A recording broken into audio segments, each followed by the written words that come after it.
নমস্কার বন্ধুরা, মানি ম্যানেজ চ্যানেলে আপনাদের স্বাগত। আজকের ভিডিওতে আমি যে মার্কেটে অল ওভার ইন্ডিয়া মার্কেট নয়, খালি ইন্ডিয়া বা এশিয়া মার্কেট না, অল ওভার গ্লোবাল মার্কেটে একটা বড়সড় ফল দেখেছি আমরা গতকালে যে বড়সড় ফল, এই ফলটার জন্য কেন হঠাৎ করে মার্কেটে এত ফল পড়ে গেল। ইন্ডিয়া মার্কেট তো প্রায় নিফটি পড়েছে 365 পয়েন্টের উপরে। তো এই যে হঠাৎ করে এত বড় ফল, এই ফলের কারণটা কি? যদি সত্যি আমাদের দেখতে পাবো আমরা একটাই রিজন রয়েছে মার্কেটে, সেটা হচ্ছে ইউএস আর ইরানের ভেতরে যে একটা যুদ্ধের মতো পরিস্থিতি তৈরি হয়েছে।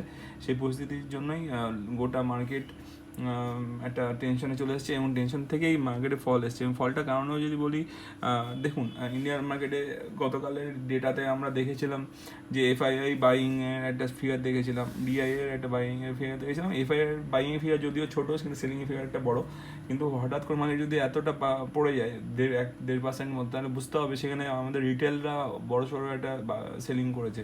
এবং বলতে গেলে রিটেল যদি সেলিংয়ে যদি নেমে যায়, তাহলে মার্কেট বায়ারটা প্রায় থাকেই না। বায়ার যদি জিরো হয়ে যায়, সেই হিসেবে তো মার্কেট ডাউনে আসবে। তো ডাউনে যখন এই কারণেই এসছে। এবার বলি যে ইউএস ইরানের যে যুদ্ধটা, যে একটা প্রবাবিলিটি তৈরি হয়েছে, সেটার পিছনে ট্রাম্প বলেছে যে দেখুন, যে স্ক্রিনে আমরা দেখতে পাচ্ছি, ট্রাম্প সেজ যে he would make a decision on potential Tehran strike in probably 10 days। আগামী 10 দিনের মধ্যে হয়তো আমেরিকা তেহরান আক্রমণ করার ডিসিশন নিয়েছে। এবং তেহরান আক্রমণ করে যে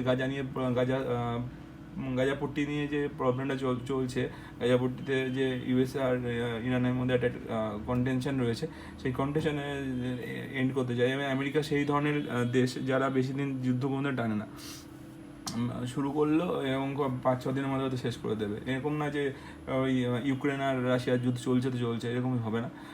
5-6 দিনের মধ্যে হয়তো শেষ হয়ে গেলো হঠাৎ করে। কারণ দেখলাম আমরা বেলজিয়ামে হঠাৎ করে আমেরিকা আক্রমণ করলো এবং হঠাৎ করে শেষ হয়ে গেলো। তো ব্যাপারটা হচ্ছে এই যে এই ব্যাপারটা হচ্ছে টেম্পোরারি ব্যাপার, এই নিয়ে ঘাবড়ানোর কিছু নেই। মার্কেটে এটা টেম্পোরারি থাকবে। হঠাৎ মার্কেটে একদিনে হয়তো রিয়াকশন দেবে, একদিনে হয়তো অনেকটা পড়বে, কিন্তু তারপর আবার ঠিক হয়ে যাবে। তারপর বারবার একই নিউজে মার্কেট বারবার রিয়াকশন দেয় না, এটা আপনারা জানেন।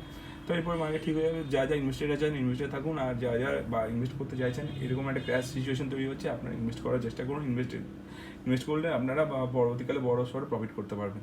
তো এই ভিডিওটা এই পর্যন্ত কেমন হলো সেটা আমার কমেন্ট করে জানাবেন। যদি ভালো হয় আমার চ্যানেল ভিডিওগুলো, আমার চ্যানেলটি সাবস্ক্রাইব করে লাইক করে পাশে থাকবেন এবং আমার চ্যানেলটা গ্রো করতে হেল্প করবেন। ধন্যবাদ।